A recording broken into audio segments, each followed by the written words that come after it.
जरा सोचो, अगर 18वीं सदी से एक जापानी समुराई आज की दुनिया में पहुंच जाए तो हमारी मॉडर्न टेक्नोलॉजी को देखकर क्या हाल होगा उसका। चलिए देखते हैं आज की कहानी में। कहानी की शुरुआत होती है 18वीं सदी के जापान में, जहां टाकेची नाम का एक सामुराई हुआ करता था। वो एक जांबाज योद्धा था और लोग उसकी बहुत इज्जत करते थे। लेकिन एक दिन उसे एक जुर्म के लिए जेल में डाल दिया गया। जल्द ही उसे फांसी की सजा मिलने वाली थी। एक दिन जब टाकेची की आंख खुली तो वो जेल में था ही नहीं। वो काफी हैरान रह गया क्योंकि रात को तो वो जेल में ही सोया था। उसे एहसास हुआ कि वो बिल्कुल अलग सी जगह पर था, जहाँ बहुत सारी ऊंची ऊंची इमारतें थी और लोग भी अजीब से कपड़ों में घूम रहे थे। असल में वो किसी तरह 150 साल आगे पहुंच गया था। लेकिन उसे लगा कि शायद जेल वालों ने उसे किसी दूसरे शहर में भेज दिया है। उसे देखकर आम लोगों को लगा कि वो सामुराई के भेष में कोई नुक्कड़ नाटक कर रहा है। वो सड़क पर बेधड़क घूम रहा था कि अचानक उसके सामने से एक तेज तर्रार बस निकली। इतनी तेज चीज देखकर तो उसके होश ही उड़ गए। पास में ही टोरा नाम का एक लड़का अपनी गर्लफ्रेंड हारुकी के साथ खड़ा था। टाकेशी ने उससे जाकर अपने गाँव का रास्ता पूछा, लेकिन टोरा उसके हुलिये का मजाक उड़ाने लगा। हारुकी ने उसकी वीडियो बना ली क्योंकि वो एकदम असली सामुराई जैसा लग रहा था। इसके बाद टाकेशी ने एक दुकान में जाकर एक सेब उठा लिया। उसने दुकानदार से कहा कि अभी उसके पास पैसे नहीं हैं, लेकिन वो बाद में चुका देगा। इस अजीब से आदमी को देखकर मैनेजर काफी डर गया था,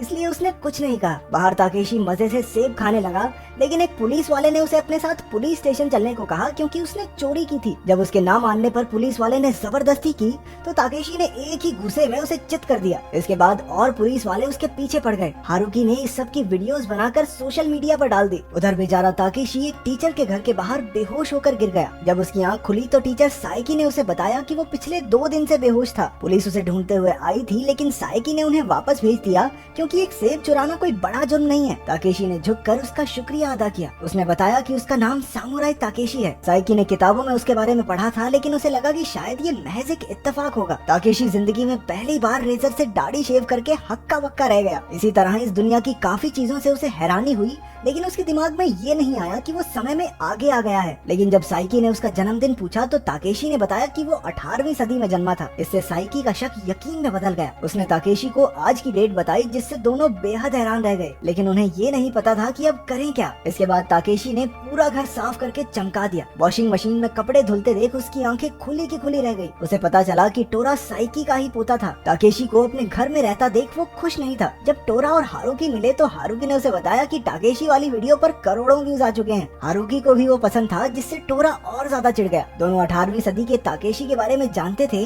लेकिन उन्हें ये नहीं पता था कि यही असली टाकेशी है। उधर टाकेशी और साइकी उस दुकानदार को गिफ्ट देकर उससे माफी मांग कर आए। उधर टाकेशी और साइकी एक रेस्टोरेंट में गए, जहाँ पर 21वीं सदी का लजीज खाना खाकर टाकेशी की तो आत्मा ही तृप्त हो गई। साइकी के पूछने पर टाकेशी ने कहा कि वो किसी न किसी तरह अपने असली घर वापस जरूर जाएगा, लेकिन तब तक के लिए साइकी ने उसे अपने स्कूल में टीचर बनने के लिए मना लिया था। अगले दिन उसे छोटे बच्चों की क्लास लेनी थी, जो एक असली सामुराई को देखकर बेहद खुश हुए। धीरे धीरे उन्होंने टाकेशी को फोन चलाना सिखाया, उसे नई नई दुकानों में घुमाया, उसके साथ मछलियाँ पकड़ी और बास्केटबॉल भी खेला। दूसरी तरफ टाकेशी ने उन्हें सिखाया कि मुसीबत के वक्त कभी डरकर हार नहीं माननी चाहिए, बल्कि साथ मिलकर उस मुसीबत से लड़ना चाहिए। बच्चों की माएं तो उस पर पूरी तरह फिदा थी, लेकिन अपना टाकेशी वन वुमन मैन था, जो कि 18वीं सदी में रहने वाली अपनी पत्नी से बेहद प्यार करता था। फ्लैशबैक में हमने देखा कि 18वीं सदी में टोयो नाम के एक आदमी ने टाकेशी और उसके स्टूडेंट्स की बहुत बेइज्जती की थी। वो ऊंचे दर्जे का एक घमंडी सामुराई था, जो अपने से निचले लोगों को कीड़े मकोड़े समझता था। टाकेशी के सभी स्टूडेंट्स उसकी बेइज्जती पर बेहद गुस्से में थे और टोयो को जान से मारना चाहते थे। गुस्से में टाकेशी ने उसे मारने का प्लान बनाया। उसके साथियों ने रात के अंधेरे में टोयो पर हमला कर दिया,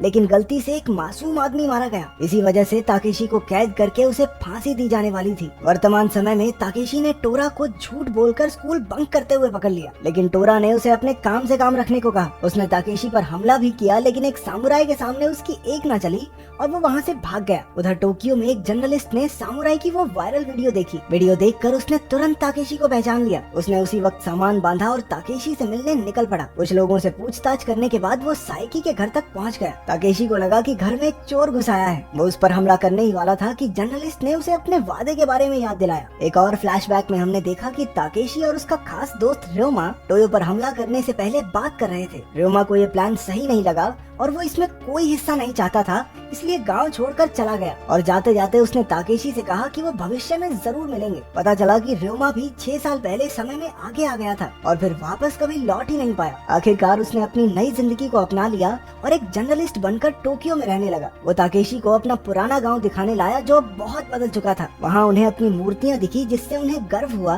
कि 150 साल पहले वो लोगों के दिलों में जगह बनाने में कामयाब रहे। फिर समंदर किनारे चलते हुए र्योमा ने कहा कि वो अपनी दुनिया में वापस जाना चाहता है, लेकिन इतने साल गुजर जाने के बाद अब वो उम्मीद छोड़ चुका था। लेकिन ताकेशी को अब भी पूरा यकीन था कि वो वापस जरूर जाएगा। इसके बाद र्योमा ने उसे उसकी और अपनी मौत के बारे में बताया। इतने समय यहाँ रहने पर उसने 18वीं सदी पर रिसर्च करके ये सब पता लगाया था। असल में ताकेशी को उस मासूम आदमी को मारने के बाद इतना पछतावा हुआ कि उसने खुदकुशी कर ली थी और र्योमा को 6 साल बाद एक गाँव में मार दिया गया था। उन्होंने अपनी ही कब्र पर जाकर देखा कि ये बिल्कुल सही था। फिर ताकेशी ने अपनी पत्नी के बारे में पूछा तो र्योमा ने कहा कि वो भी 8 साल बाद मर गई थी। अब ताकेशी अपनी पत्नी को बहुत याद कर रहा था। अचानक उसने देखा कि टोरा को कुछ गुंडे घसीट कर ले जा रहे थे। वो गुंडे उसे पैसों के लिए परेशान कर रहे थे और थोड़ी देर बाद तो उन्होंने बेरहमी से उसे मारना पीटना शुरू कर दिया। तभी ताकेशी और र्योमा ने वहाँ आकर गुंडों के सरदार को जाने के लिए कहा, लेकिन वो गुंडे तो ताकेशी का मजाक उड़ाने लगे। अबे तू फैंसी ड्रेस कंपटीशन में आया क्या? लेकिन उन 15 गुंडों के लिए ये 2 ही काफी थे। ताकेशी ने एक लोहे की पाइप से उन सब की चटनी बना दी। आखिर में उनका सरदार बचा था जो डर के मारे दुम दबाकर भाग गया। इसके बाद र्योमा वापस टोक्यो जा रहा था। उसने अब इस नई दुनिया को अपना लिया था और यहाँ खुश भी था। उसने ताकेशी को फोन करके अपने साथ आने को कहा, लेकिन ताकेशी साइकी और स्कूल के बच्चों के साथ ही रहना चाहता था। 18वीं सदी में ताकेशी खाली समय में अपनी पत्नी के साथ कागज के फूल बनाया करता था। इंटरनेट से पहले का जमाना कितना बोरिंग था ना। सोचो तुम खाली टाइम में हमारी वीडियो भी न देख पाते। अपनी पत्नी को याद करके वो अक्सर दुखी हो जाया करता। एक दिन स्कूल के 3 बच्चे पहाड़ों में घूमने जाना चाहते थे, लेकिन ताकेशी को उस दिन अपनी पत्नी की कब्र पर जाना था, तो बच्चे अकेले ही रात को पहाड़ों में घूमने निकल पड़े। उधर टोरा ने बीती रात उसे बचाने के लिए ताकेशी का शुक्रिया अदा किया। फिर वो दोनों उसकी पत्नी की कब्र पर पहुंचे। टोरा को पहले तो ये यकीन नहीं था कि वो असली ताकेशी है, लेकिन जब उसने बीती रात ताकेशी को गुंडों से लड़ते देखा तो उसे विश्वास हो गया। उधर रात को बच्चे घूमते घूमते सुनसान पहाड़ी इलाके में घुस गए। इधर ताकेशी और टोरा आइसक्रीम खा रहे थे जब टोरा ने कहा कि वो उससे सीखकर सामुराई बनना चाहता है। रात बहुत ज्यादा हो गई थी और बहुत से लोग साइकी के घर के बाहर इकट्ठा हो गए। उनके बच्चे 5 घंटे से गायब थे,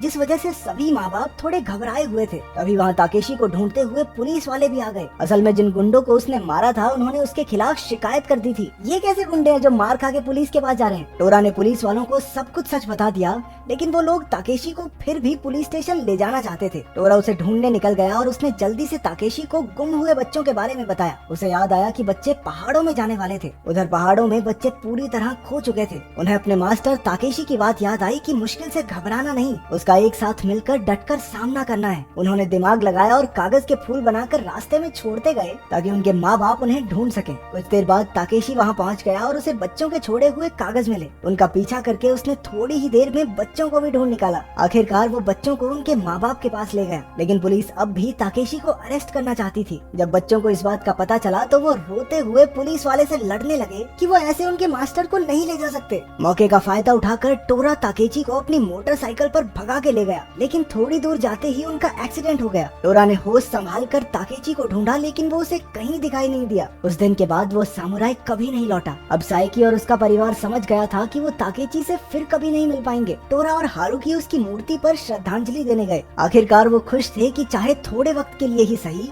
वो एक असली सामुराई से मिले। फिर एक दिन साइकी को एक बैंक के मालिक का फोन आया। उसने बताया कि साइकी के पैदा होने से पहले ही कोई उसके लिए एक चिट्ठी छोड़ गया था। उस खत में ताकेशी ने लिखा था कि वो साइकी का शुक्रगुजार है। उसने बताया कि एक्सीडेंट के बाद वो 18वीं सदी में वापस पहुंच गया था। उसने स्कूल के बच्चों और टोरा की तस्वीर भी बनाई थी। उस खत को देखकर टोरा की आंखों में आंसू आ गए। इसके बाद हमने फ्लैशबैक में देखा कि ताकेशी ने 18वीं सदी में वापस लौटकर अपनी पत्नी और साइकी के लिए खत लिखे। उसने ये भी कहा कि साइकी का खत 150 साल के बाद ही खोला जाए। लोगों को लगने लगा कि वो फांसी के डर से पागल हो गया है, लेकिन वो एकदम शांत था क्योंकि वो पहले से ही जानता था कि आगे दुनिया कितनी खूबसूरत होने वाली है। आखिरकार उसे खुदकुशी करने के लिए मजबूर किया गया ताकि लोग उसे योद्धा नहीं बल्कि एक कायर के तौर पर याद रखें। लेकिन ताकेशी ने खुशी खुशी अपनी जान ले ली क्योंकि वो जानता था कि लोगों के दिलों में उसके लिए इज्जत होगी। तो